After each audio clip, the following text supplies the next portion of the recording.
感谢上映哦，咱个继续来看，今仔是台股过年前的封关日，刷来休困11日哦，是台股史上休困第2久的。2月初3才开市哦，今仔收盘股票嘛起225点。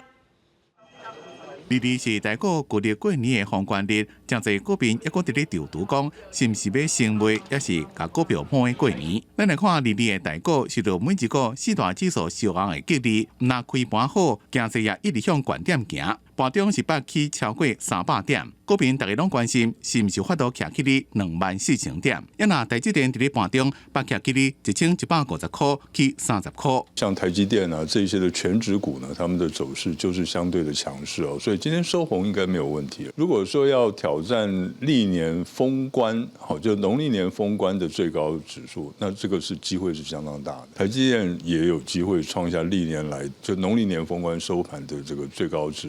来看过去台股伫咧旧历春节进前封关日即间的行情，2021年2月初5收伫咧15802点，大盘成交值2804亿，即天是起96点。牛年台股以17674点做收，博26点。虎年是反攻，大盘收伫咧14932点，即天是起5点。伫旧年兔年，台股收盘毋若是徛起哩18000点，大盘成交达到3159亿，上面是起36点。专家分析，伫咧旧历年过了后，台股将会伫咧2月初3开盘。若是美国股市会当延续新任总统川普上任的6月行情，台股开市时阵就可能开红盘。是否在释出关税这部分的一些讯息来判断说接下来股市的变化？